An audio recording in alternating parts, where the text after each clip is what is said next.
Hey, Billy Claudio here from Oasis Community Church in Scottsdale, Arizona. So glad to take these few moments with you in this devotion on only Jesus. And our theme this week is only Jesus is our perfect example. You know, this is right before Jesus is about to go to the cross and give himself as a sacrifice so that we can walk in the victory and receive the forgiveness of our sins. But before he does that, he's in the upper room with the disciples before they've partaken of their meal, and Jesus does something stunning. He disrobes himself and grabs a towel and begins to wash the disciples' feet. They're shocked. They can't believe what Jesus is doing. That's left for servants.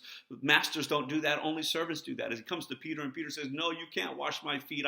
I'm not worthy." And Jesus says, "If I don't wash you here, you're not a part of me." And Peter, of course, says, "Wash all of me." And in a sense, say, "I want to be like you." And you know, this is the message that Jesus is bringing to the disciples of the way they're called to lead, which is not top-down authority, but from bottom-up authority, to say we lead as servant leaders.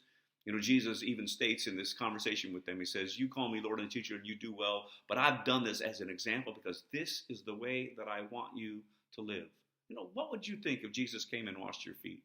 Would you be like Peter and say, "Lord, not me"? Or would you understand the value of, "Lord, yes, wash me and teach me to wash like you. Teach me to serve others like you"? You know, when Jesus was washing their feet, he might have been in a symbolism, reminding himself that in a few hours he's going to be shedding his blood for the remission of their sins. But he was doing it because he wanted to show the way that we're called to live. You know, the world will see a better Jesus if we learn how to serve like Jesus served.